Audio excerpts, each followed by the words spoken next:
So, before we get into this, I'm kind of faced with a weird dilemma with this game.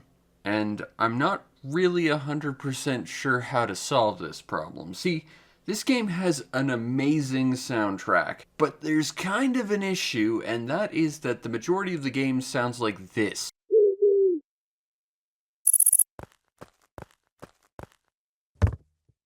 And since most of the music in this game is musical stingers for combat and other events, I'm really not sure what I'm supposed to do for background music here.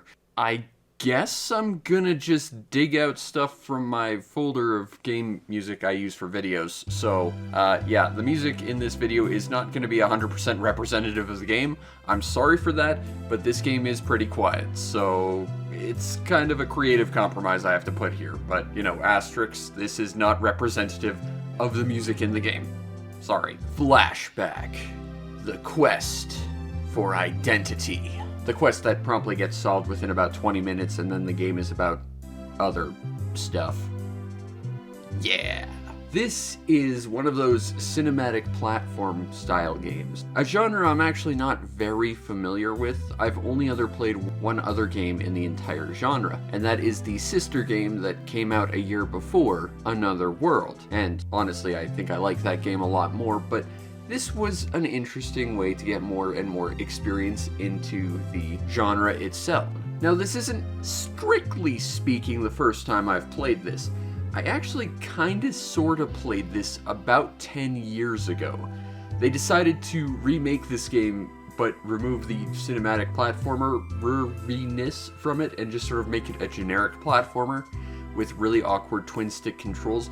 It was really, really bad. But I always heard that the original version was quite good, and I wanted to see what that was about, and fortunately, Sly Boots hooked me up with a copy to try out. And I think it's more an interesting historical footnote than an actual good game, if I'm gonna completely tip my hand here, but you'll see why. The story itself follows some guy with no name, no memories, being chased by someone with no context, and crashing into the jungle. You have a little hologram cube that fell next to you that you could very easily miss because it's very, very small, but a hologram of yourself pops up and says, "Hey, your name's Conrad. I'd like to tell you more about why you don't remember any of this, but get to town and we'll talk." And that's your lot. And then after the first quest, you promptly learn everything that was removed from you, such as you fell into an alien conspiracy that threatens to take over all of mankind, and indeed, the Erath. The story itself is actually quite interesting, although there's a surprisingly small amount of it. Weirdly enough, a lot of the adventure is actually not taking part in the adventure. Like, let me make something clear right off the bat. This is a 6-chapter game.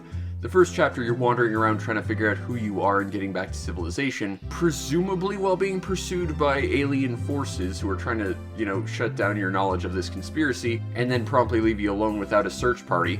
Then at the end of the first chapter, you regain your memories, and then the second and third chapters are you just trying to make money and getting through bureaucratic red tape in order to actually start your quest. Half this game isn't even about the quest it's about. You just spend the first half of it doing basically nothing before the game arbitrarily decides, okay, now you've played enough to actually be a hero, I guess.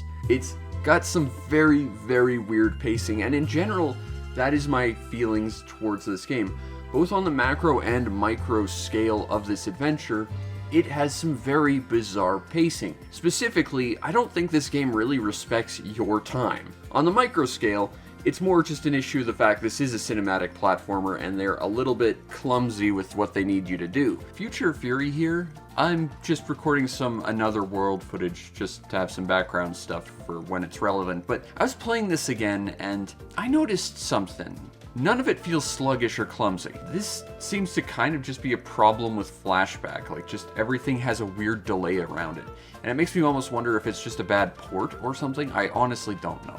But I kind of figured this might just be part and parcel of cinematic platformers in general, but no, not the case here. I've never played Prince of Persia. That looks like it has a little bit more delay in its deliberateness in terms of combat and stuff, but honestly, I think Flashback just has a weird amount of delay for no real value to the player. You need to lower yourself from platforms, not walk off them, so you need to put in a very specific 2-button combo that doesn't always seem to work.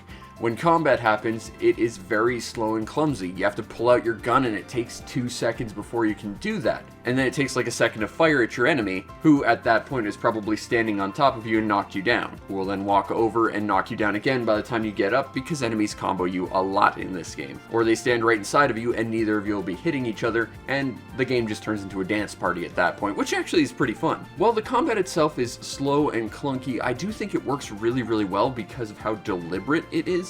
You have to kind of approach every single room as a puzzle, and you have to figure out exactly how every encounter is best encountered, or you're probably definitely gonna die, because Conrad and his magical pink shirt of destiny doesn't protect him from all that much, because at least he has a force field generator in his shirt pocket, but that magical pink shirt of destiny will not cut it in this heroic adventure of heroicness when Terminators are breathing down his throat and aliens decide to drop from the ceilings, or he decides to jump off a cliff and land face first into the dirt. Conrad is vulnerable no matter what you do, and the combat is very much not in your favor. You can't play this game like Rambo. You gotta be slow, you gotta be methodical, you have to have a plan for everything you do. That's great. I appreciate the deliberateness of how combat works in this game. So yes, if you want to play this game, you kind of have to play it very slowly and expect the delay that basically every input has. This is actually somewhat problematic, especially I found when the game involves 2-button combos with stuff. For example, there is like this running high jump you can do. The game only requires you to do it like 2 or 3 times, but honestly, I even forgot it was there. I was stuck in this one room that requires you to do it with no idea what I was supposed to do. And I was supposed to use like 2 buttons and then take my hand off the jump button at exactly one specific time. Then Conrad would just auto jump and get a bunch of air to make one very specific jump. It's very strange, some of these combinations. Elevators were my nemesis in this game, because you have to press both up and the run button at the exact same time, and sometimes the game just won't recognize that you've done that. For some reason, there's a weirdly specific timing for pressing 2 buttons at the same time to get a desired result, and this actually led me to being trapped at one point. Early on, when I ran into like the first real elevator of the game, I got ascended into this one room, and the only way out was to use that elevator again.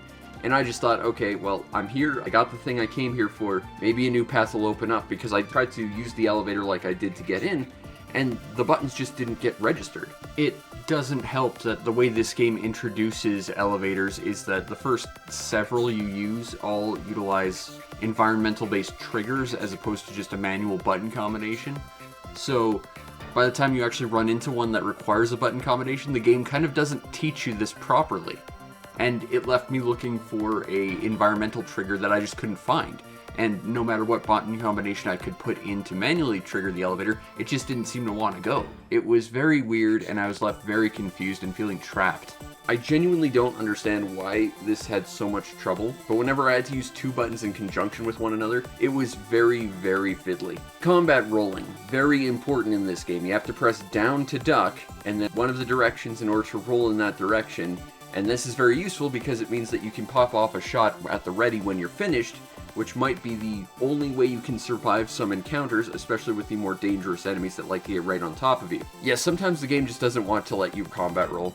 Like, I don't understand why half the buttons just don't seem to want to work half the time, but that's how it is. Okay, so I'm actually recording this before I record anything else because I just played it in game and it bugged me so much. I need to record it for posterity. So there's this one enemy that you run into that can teleport. And the first time you run into him, he's pretty scary because you don't really know how to expect him. And these guys in general are really frustrating because they utilize a melee attack if they get close to you, and your hitbox doesn't seem to utilize an actual melee attack even though you have an animation for one, for some reason. This specific teleporting guy who could teleport between screens on platforms, and I got convinced that he had a key on him, so I definitely had to kill him. This was a problem because he'd be frequently teleporting back and forth between screens. I could try jumping up on the platform, but he'd shoot me off. I was kind of at this weird standstill because I could always just go and refill my shield at any point. This wasn't really a problem, so I wasn't really in any danger of dying, but I couldn't actually hurt this guy because he'd teleport off the screen after he got to the end of one of the 2 ledges he was teleporting between. At one point I thought, hey, there was like this trap that would instant kill me that he was triggering before on a previous platform. I'll turn that on and kill him instantly. He is immune to that.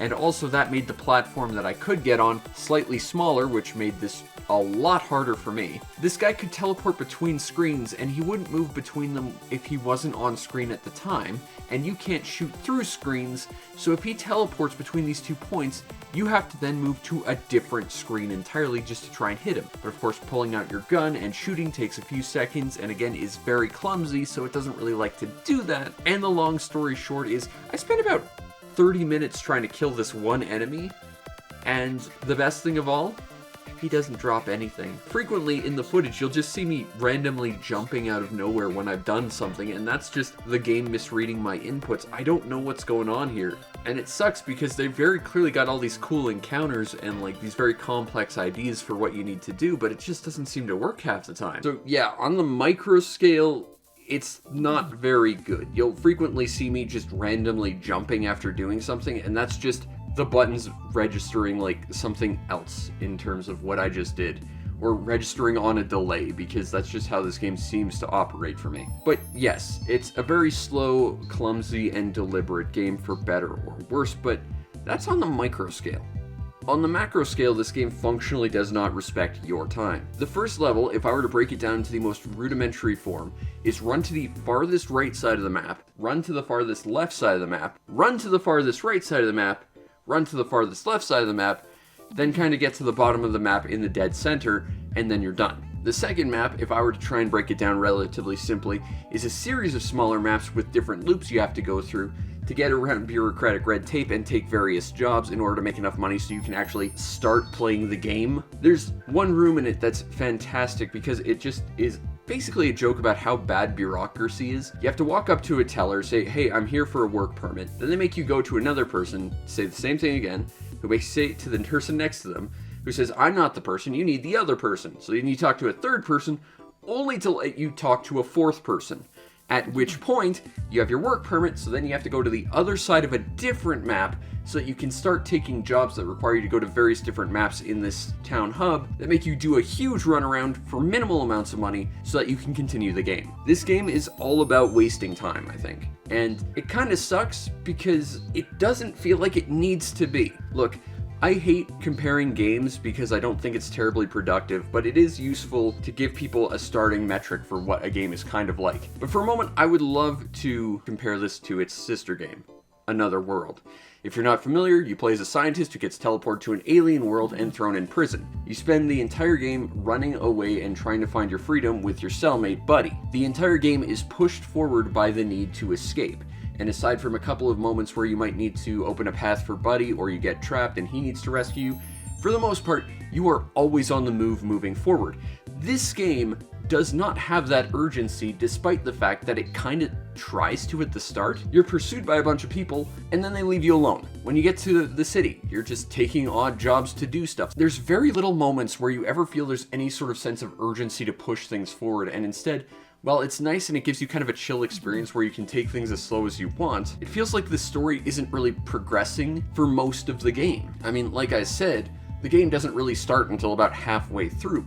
But even then, it feels like there's very little actual urgency to anything you're doing, and there's very little pushing you to actually move forward. Other than, oh, this is the combination of platform and jump that I need to do to get to another platform I haven't been to yet. In Another World, Lester and Buddy had a single unifying force that was constantly motivating them to move forward. The giant wall of death that was looming down on them from behind them because they were escaped prisoners. Conrad doesn't have that, even though the opening screen might suggest he's being pursued by people. He's just nebulously some guy in a world of random people who might be aliens, and they don't want to blow their cover, so even if they know who they are, they're mostly not doing anything about it. It feels like Conrad doesn't really have a lot of motivation for anything he's doing other than getting his memories back at the start, and then the rest of the time he's just sort of bumbling around until he gets where the story says he needs to go for the next cutscene.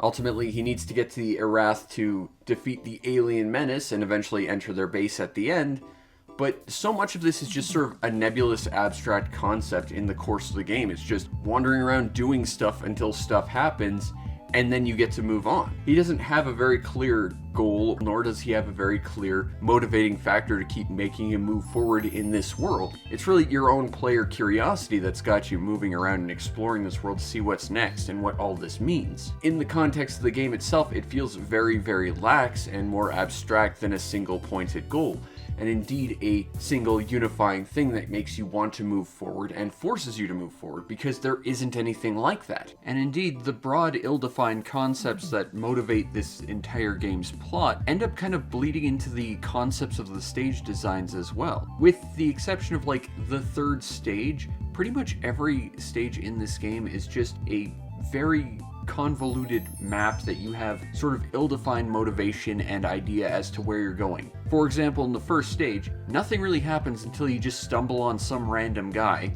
leave him, and then stumble onto what he was looking for on the other side of the map. Everything in it feels largely disconnected. This is how most levels in this game are structured, with the exception of the third stage, which is pretty much an entire series of linear combat encounters.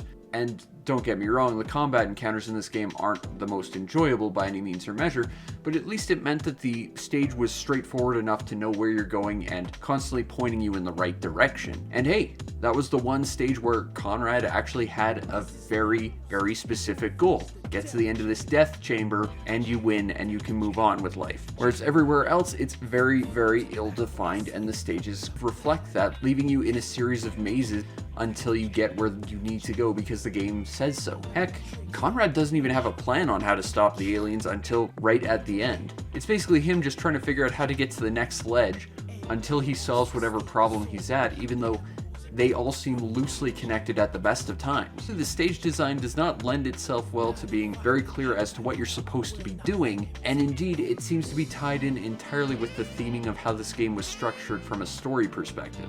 That is, of course, with two exceptions. At 2 points during the game will drop a timer on you, and you have to get to a certain point before that timer goes. This is actually probably one of the few times it actually feels like you're being motivated to go and get anything done, and honestly, when you combine that with the clumsiness, it's actually really not the most pleasant experience ever because the timer is so tight.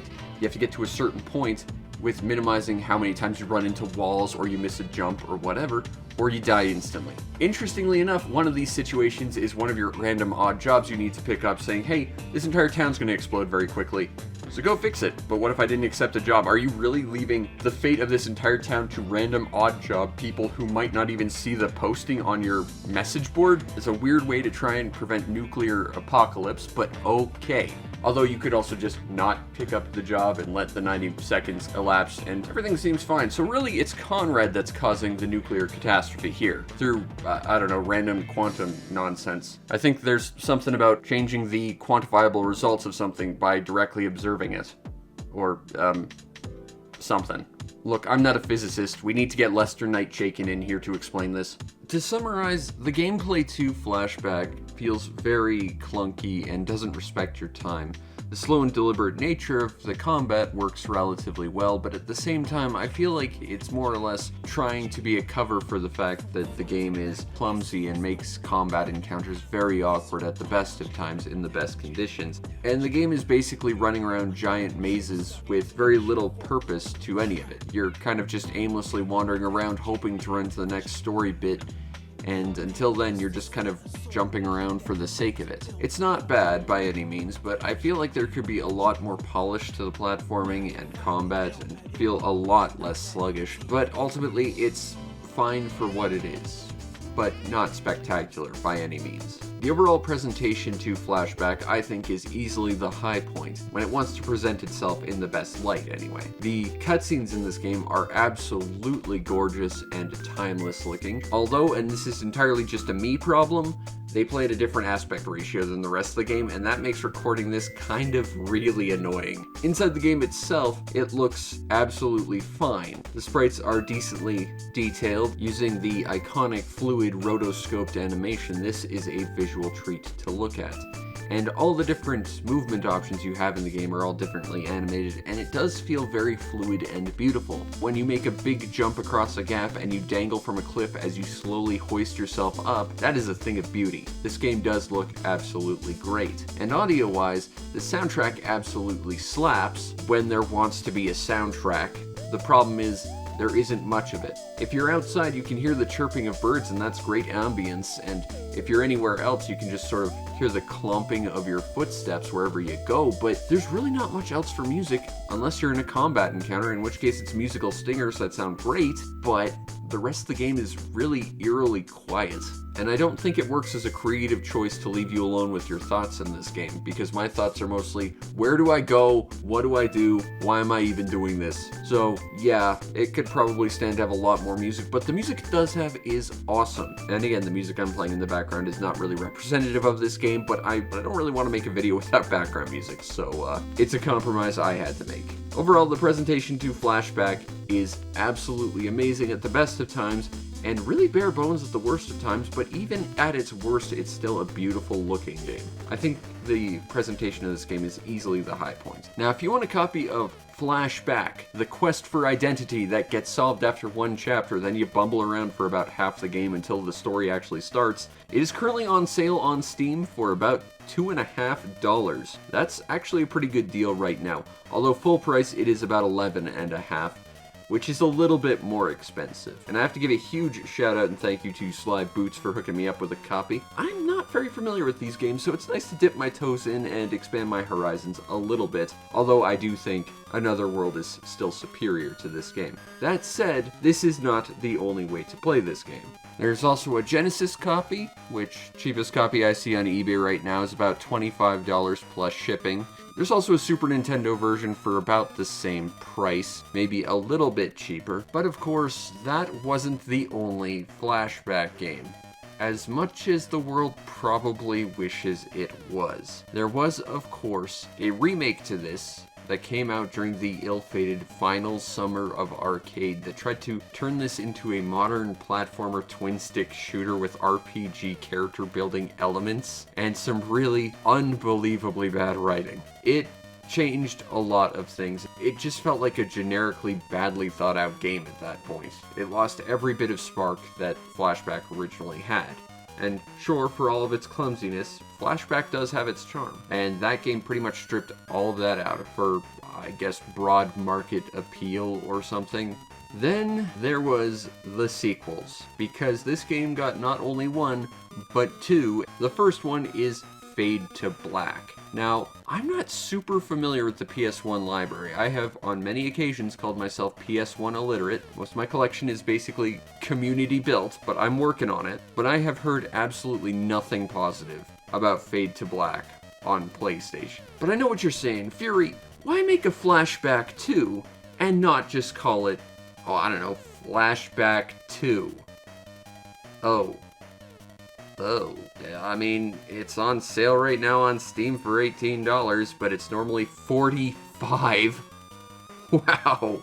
Yeah, I'm not paying for this. If someone wants me to talk about this game, you're footing the bill for it. I'm sorry. I am not going to play this of my own volition. It looks not good.